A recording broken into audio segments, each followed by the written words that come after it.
বিসমিল্লাহির রহমানির রহিম। আসলে সর্বপ্রথম সব কেমিস্ট ভাইদের কাছে করজোরে ক্ষমা চাচ্ছি যে আসলে এই কষ্ট করে আপনাদেরকে ছাদে আনার জন্য। আর আজকে আমরা অন্য কোনো বিষয় বা অন্য কোনোর জন্য আমরা এখানে আসছিলাম না। আমাদের মূলত আসার উদ্দেশ্য ছিল তো সব ভাই ব্রাদাররা মিলে একটু সবজি, শীতের দিন সবজি খিচুড়ি খাবো, একটু নিজেদের মধ্যে মত বিনিময় করব, কি অবস্থা কীভাবে চললে ভালো হয়। কিন্তু দুঃখজনক বিষয় হলো সত্য যে আমরা আসলে আপনাদেরকে আমাদের রুমটা দিতে পারলাম না, বা আমার রুম বললেও ভুল হবে। এটা নাটোর জেলার সকল ওষুধ ব্যবসায়িকের রুম। এখানে মনে করুন আমারও মানে যতক্ষণে অধিকার, আপনারও ততক্ষণে অধিকার, সর্বোচ্চ মহলে নাটোর জেলায় যারা আছে তাদেরও সমান অধিকার।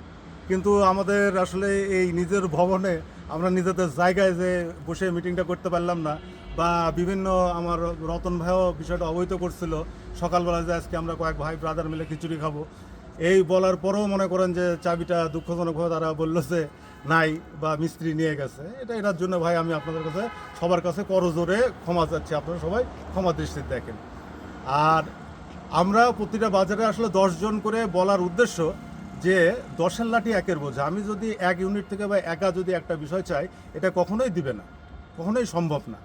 এই জন্যে সব ভাই ব্রাদাররা মিলে যাতে একটা জায়গায় থেকে, আমাদের মানে মূল এজেন্ডা ছিল যে আমরা যাতে পেরিফেরিয়া করে মানে যারা সাধারণ আমাদের সাথে যোগাযোগ নাই, প্রত্যেকটা ইউনিট থেকে যদি সবাই আসে তাহলে যোগাযোগের মাধ্যমে আমরা আমাদের ন্যায্য অধিকার যেটা ছিল, মানে এক্সপায়ারি, লিকেজ, ড্যামেজ, এই বিষয়টার সমাধানটাই ছিল মানে কীভাবে করা যায়।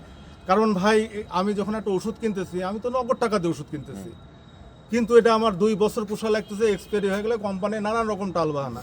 এবং সবচেয়ে দুঃখজনক বিষয় সত্য যে স্কোয়ারের মতো সুনামধন্য কোম্পানি আপনার 25-এর অধিক আপনার এসে এক্সপায়ারি দেয় না। তা আমার দাবি ছিল যে সব ভাই ব্রাদারদের মিলে তাহলে ভাই তোরা যদি এগুলো না দিস তাহলে ওটা ইনভয়েস লিখে দিবেন যে আমরা কিন্তু 27টা বা 25টা পূর্ণ ফেরত দিব না, এটা ভাই দায়িত্ব আপনাদের। আপনারা লিখেও দিবেন না, কোনো কিছু দেবেন না, আবার মনে করেন যে সরকারের নীতিমালাও মানবেন না। এটা তীব্র প্রতিবাদ জানাই কী করে সমাধান করা যায়, এই জন্য আমাদের বসার উদ্দেশ্য ছিল। তাই যাই হোক ভাই, এটা অন্য কোনো কিছু না। ইনশাল্লাহ আল্লাহ যদি হাতে বাঁচা রাখে, ইনশাল্লাহ আমরা সামনে মাসে আবারও মানে কোনো রকম বিষয় না। আমরা তো ভাই কমিটির তো বডি মেম্বার, আমি আছি, রতন ভাই আছে, তুষার ভাই আছে, মাহতাব ভাই আছে, তুহিন আছে, এরা তো ভাই বর্তমান রানিং কমিটির মানুষ। আমরা তো বাইরের কেউ না, কিন্তু আমরাও আজকে রুমটা পাইলাম না, মানে এই জিনিসটাই সবচেয়ে দুঃখ কষ্ট থাকলো। আর আমি বিশেষ করে অনুরোধ করব যে স্টেশন বাজারে আমাদের বাটু ভাই আছে, আমাদের শফি ভাই আছে, এই যে মুরব্বী আছে, ইনাদেরকে প্রাধান্য করে সমস্যাগুলা বলে, ঠিক আছে, তোমরা ইয়া করে নিয়ে আমরা প্রয়োজন হলে সভাপতি সেক্রেটারি বলবো, নাহলে আমরা মানে তাদের সাথে মানে অনুমতির সাপেক্ষেই মনে করো যে সব কিছু তুলে নেওয়ার ব্যবস্থা করব। নিচা বাজারে আমার সিটি ফার্মেসির ভাই আছে আছে ভাই, আমাদের তুষার ভাই আছে।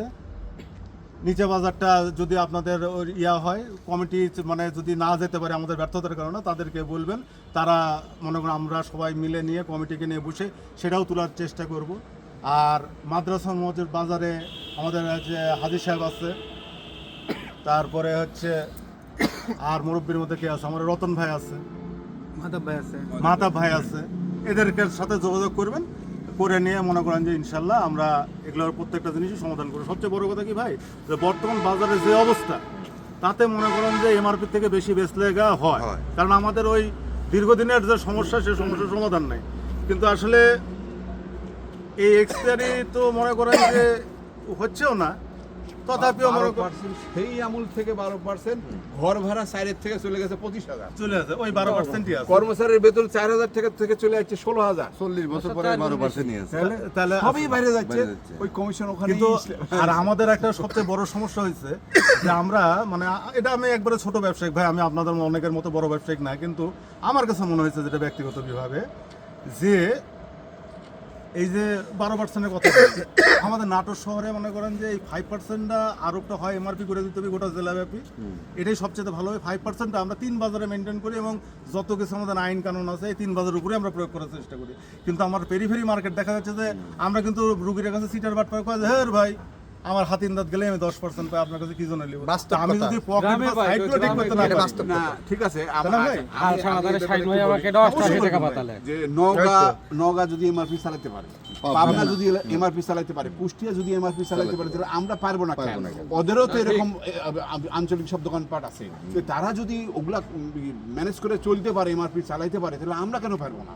না সেটাই। আর এটা পারতে হলে ভাই আমার মানে পেরিফেরি মার্কেটগুলো ঠিক না করলে তো আমি হ্যাঁ, তো বিপদগ্রস্ত হয়ে যাচ্ছি। এখন এর জন্য এমআরপি আমি বড় যদি- ভাই পকেট মার্কেট যদি আপনি যদি ঠিক না করতে পারে, পকেট মার্কেট বলতে মানে তারা সাইডের আমার যে কথা হলো যে তারা কি করে কি না, করতেছে? তারাও তো করেছে পকেট মার্কেট ঠিক করে, কিন্তু তারা MRP যদি করছে। পকেট মার্কেট ঠিক কিন্তু করে করতে আমাদের পারে, তো- আমরা পারবো না কেন? আমরা ওই যে কি একটা আন্দোলন হয় না, বিএনপি 18 বছর আন্দোলন ছিল যে অর্থদক আন্দোলন, এরও আমরা 3 বাজারের উপর চাপায়া দিয়ে দিছি, আর কোনো কিছু কাজ করি না তো। আর বাইরে কোনো কাজ নাই, খালি আর বাইরে কোনো কাজ নাই। না আমার পেরিফেরি মার্কেট না ঠিক হলে তো ভাই আমাদের শহর থেকে রুগী হারাই ফেলবো, আমাদের ব্যবসা ক্ষতিগ্রস্ত হয়ে যাচ্ছে। তাহলে আমার কথা হচ্ছে এমআরপির পক্ষে আমিও, কিন্তু সেটা সর্ব জায়গায় বাস্তবায়ন করতে হবে। না, না, এখন দেখা যাচ্ছে যে সবাই আছে কিন্তু থানা মানা পর্যায়ে চলে যাচ্ছে, মনে করেন যে রুগীরা শহরে এখন আসছে, এইটা- ডাক্তার দেখাচ্ছে, এইটা তো- দেখে গ্রাম পর্যায়ে চলে যাচ্ছে, আমার কাছে আসছে না, যে গ্রামে গেলে করতে হবে। ও ভাই, আমার মনে হয় যে এটা তো এখন এইভাবে সম্ভব হবে না। এইটা বসে আমার মনে হয় যে মুরব্বীদের সাথে বসে মাল কিনে আনা যে লাগে কোনো না, এলাকায় একদিন এলাকা ভাগ করে করে তাদের সাথে ইয়ে করতে হবে। যোগাযোগ করতে জি, হবে। অবশ্যই, অবশ্যই। এইভাবে ছাড়া হ্যাঁ, হবে এই না। জন্য মানে মুরব্বীরা যাতে বেশি স্পিড পায়, এই জন্য কিন্তু আমরা বসে, অন্য কোনো কারণ নাই। আচ্ছা ঠিক আছে, আমরা তাহলে ঠিক আছে। এটা আগে করে নিই, তারপরে এর মাধ্যম দিয়ে ওইটাও হয়ে যাবে ইনশাআল্লাহ। আর ইনশাল্লাহ আল্লাহ বাঁচা রাখলে আগামী মাসে আমরা আবার এটা নিয়ে মানে টুকটাক আলোচনা। আর সবচেয়ে বড় কথা কি ভাই, এই টোটাল বিষয়টা নিজের স্বার্থ উদ্ধার করার জন্য, নিজের স্বার্থ নিজের এবং কি যৌক্তিক স্বার্থ, এখানে ভাই আমার অবৈধ কিছু না, হারাম কিছু না। তাহলে এটা কিভাবে করা যায়, আমরা ভাই ব্রাদার আমরা এবং ইনশাল্লাহ আশা করি যে তাহলে সামনে এখন- মাসে এখন আমরা এখন ভিতরের রুমে বসবো এবং ভিতরের রুমে আমাদের অফিস রুমে আমরা বসবো। আর এই ক্ষেত্রে যদি কোনো রকম কিছু করা হয় প্রয়োজনে তখন ব্যবস্থা নেবে। এটা এবার মিসিং বলতে পারছে, সামনে মাসে তার মিসিং বলতে পারবে না, যে সামনে মাসে যদি কোনো রকম মিসিং না বলতে পারে সেটা আমরাও দেখবো এবং আমরা বসবো। আর এখন বিষয় হলো